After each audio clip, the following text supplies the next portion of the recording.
Hey everyone, welcome back to my channel, Bookshelf Mystic. I'm recording this video on Independence Day, and there's nothing more American than everyone's favorite children's series from the 90s, Animorphs. So today I'm going to be continuing my video series on Animorphs. If you haven't seen my first video, I'll link it in the description below.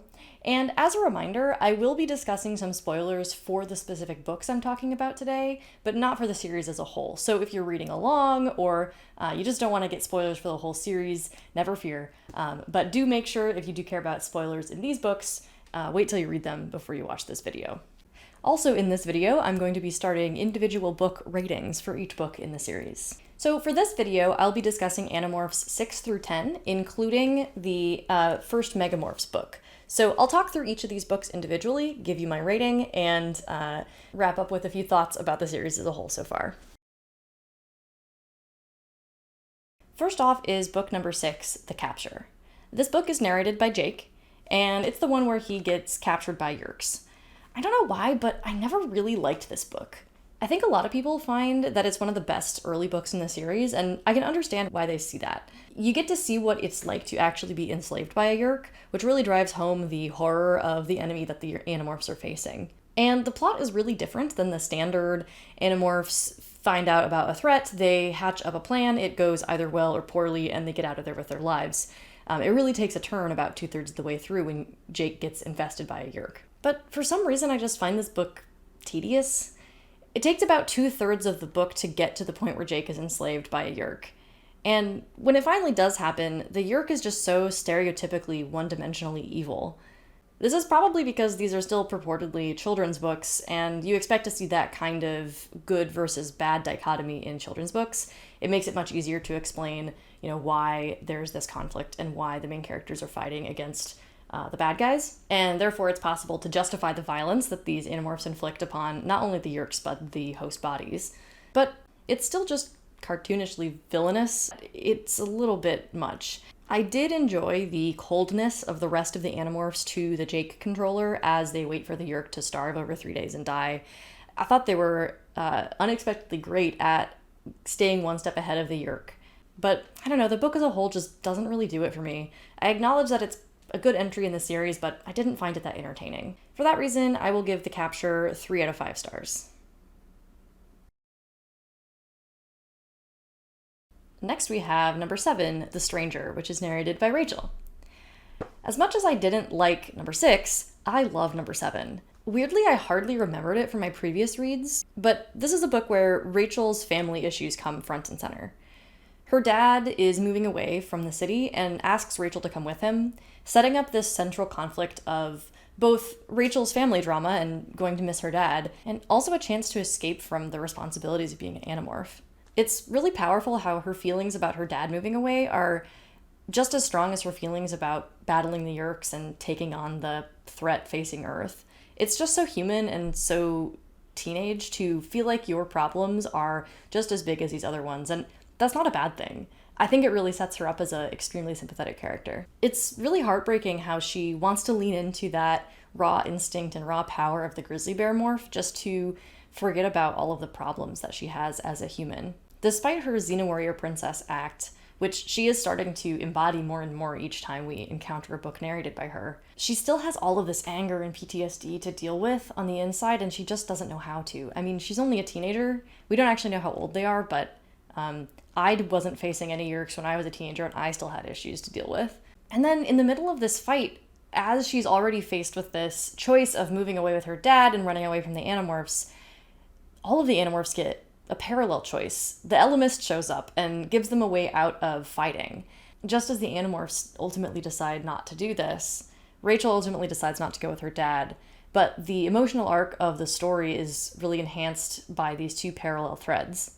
Plus, we get to meet the Elemist, which is one of my all-time favorite aspects of the Animorphs universe. I can't wait till I get to the Elemist Chronicles, which I think is going to be about 50 books down the road. That is one of my very favorite books in the series.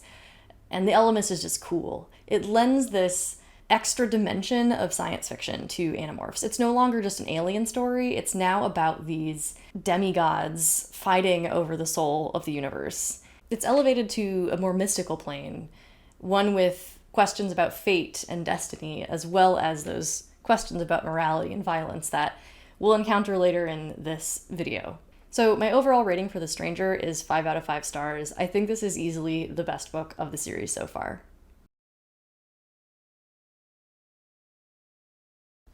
Alright, the next book that we come to chronologically is Megamorphs #1, The Andalite's Gift. If Animorph books are episodes of a TV show, Megamorphs are Saturday morning two-parter specials. Because it's a longer book and it's narrated by everyone in the squad, we get to explore a lot more of a plot, and we get to see the action from a variety of points of view. And it's a lot of fun. Just like a Saturday morning two-parter, the stakes and the amount of action that happens during Megamorphs #1 is much more than the other books. It's one of those episodes that feels like something special is happening. First of all, Rachel loses her memory and spends most of the book trying to figure out who she is. At the same time, a morph energy-eating monster is chasing all of the Animorphs, and it takes them a while to figure out what exactly is going on. There are plentiful chase scenes, plentiful action sequences, lots of violence and morphing and stealing Cassie's dad's truck, while the Animorphs look for Rachel while simultaneously figuring out what this threat is and how to defeat it. It's also occasionally hilarious. While this entry does not give us the same morality and introspection as some of the others in the series, it's exciting and it's swashbuckling and it's a lot of fun. It's so much fun and such a treat that I am also giving this book 5 out of 5 stars. I thoroughly enjoyed it.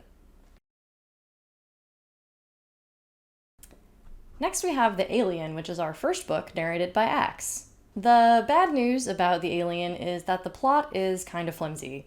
The good news is that this book is hilarious. We also learn a lot about Andalite society and the nature of these aliens that we'd previously thought of as extraterrestrial saviors, really kind of a bunch of dicks. And we get some more of that lore and world building that's really happening through this entire set of books. The plot is basically that Axe wants to contact the Andalites through a nearby observatory. He accidentally rewrites some software that gives humans this huge technological advantage, which is very against the law in Andalite society. So he has to both contact his homeworld and delete the software. He succeeds at both, but in doing so encounters a Yeerk who has this vendetta against Visser 3 for some reason, and they strike a deal. Axe gets to go off free, and the Yeerk will tell them the whereabouts of Visser 3's grazing spot, so that they can ostensibly strike while they know where he's vulnerable. So Axe goes to this clearing, morphs a rattlesnake, tries to kill the Visser, and it doesn't work. Interestingly, they do get to talk to Alaran, who is the Andalite host of Visser 3, and Alaran asks Axe to kill him, which is honestly a very smart thing to do, although gruesome, but Axe refuses. Seeing as they had no qualms about killing other controllers when the Yeerks are in them, and they are trying to kill Visser 3 while he is in the Andalite, I don't really understand why this choice was made, but Andalite honor something. So the plot was okay, nothing special, but we have so many hilarious Axe moments in this that the book really makes up for the flimsy plot. Axe becoming Marco's friend, no. Axe sitting in on Cassie's family dinner pretending to be Jake. Made me laugh out loud. He's an endearing goof that's trying to be serious, but he just can't fit into human society, and he's really just a kid too. Seeing him try to be a human, pointing out all of the weird things about human society at the same time as trying to fit in is top-notch. He also realizes by the end of the book that while his family and his culture might be Andalite, his friends are humans, and he's going to do what he can to help save Earth. So I give this book 4 out of 5 stars. Next we have number 9, The Secret, which is another Cassie book. If you saw my last video, you would know I love Cassie books, and this one was no exception. In this one, she faces yet another moral dilemma. Now that she has resolved whether or not it's okay to morph a sentient creature, she now needs to come to terms with the kill or be killed laws of nature. Her main moral anxiety comes in 2 forms in this book. First, she's forced to kill the queen of a termite colony in order to save herself and her friends. And she wonders if that was the right thing to do, since the termites really didn't mean any harm to the Animorphs. And secondly, why is it that she's finding herself care so much about this family of baby skunks? The two are really tied together in this ultimate question that she asks herself, which is, if nature is really all about just killing or being killed, about the strongest surviving, should the humans just give up and stop fighting the Yeerks? Since the Yeerks are clearly stronger, isn't it the law of nature that humans should just submit? Of course, she resolves this dilemma throughout the course of the book and realizes that, while the strong may overpower the weak, that's no reason to stop fighting. She uses the family of baby skunks as this symbol of the compassion and the caring that you can still exhibit even in the face of the laws of the jungle. It's extremely heartwarming how the rest of the Animorphs agree to help her take care of this family, even though they don't really understand why she's doing it. They see it's something that she has to do in order to live with herself, and they're there for her. The termite morph was also a delightful bit of body horror. Imagine being tiny, blind, your mind being taken over by this outside influence of the termite queen that you're almost powerless to resist. Then imagine having to chop the head off of said termite queen and bust yourself out of a piece of wood by morphing into a human in the middle of it. It's gross, it's great, it's a wonderful piece of science fiction. I will say the ending of this book, I think universally, is known to suck. It's like this comedic ending of spraying the Visser with skunk odor and telling him to bathe in grape juice. It really doesn't fit the rest of the tone of the book. Not everything about a book can be great. I think the rest of it nearly makes up for the terrible ending, but even for that, I'll still just give this book 4 out of 5 stars. And the last book that I read for this chunk is number 10, The Android, which is narrated by Marco. This is the book I remember being really violent, and I was not wrong. Marco starts to show himself as ruthless and willing to do whatever it takes to win and get his family back. He unhesitatingly agrees that the Chee should unshackle themselves from their peaceful programming so that they can help in the fight against the Yeerks. And he daydreams about hurting controllers, not just the Yeerks, but the host bodies themselves, which is quite, honestly, frightening. And all of this ruthlessness kind of culminates in this blackout bloodshed fight that Marco, in no small part, is responsible for, where Eric, newly released from his peaceful bonds, slaughters an entire room, Yeerk and controller alike, to save the Andalites. Marco sees what this lust for violence can achieve, but does it change the way that he looks at things? We'll see throughout the rest of the series. Again, my best girl Cassie is the lone voice of dissent when the Animorphs are deciding whether or not to help the Chee reprogram themselves. She goes along with the group decision because she sees no other choice, but she doesn't make the decision lightly. This is why it's so important to have Cassie in the group, to prevent the Andalites from going full steam ahead on these ruthless plans. We've got another iconic scene that I remember vividly in this one, which is the wild flight through the pitch black room filled with wires to find the Pemalite crystal in the center. And the fight to get out is indeed super bloody, even by violent Animorph standards. Marco gets his guts ripped out, Axe loses an arm from his real body, not even a morph. And as Marco loses consciousness and Eric comes in to finish the slaughter, we get this remarkable piece of letting the reader's imagination tell more of a story than the author ever could. As Marco comes to, he's out in the woods, Eric has just saved their lives, and Marco looks over at the building that they have just fought their way out of, and he says, "I had a very bad feeling about what was on the other side of that glass."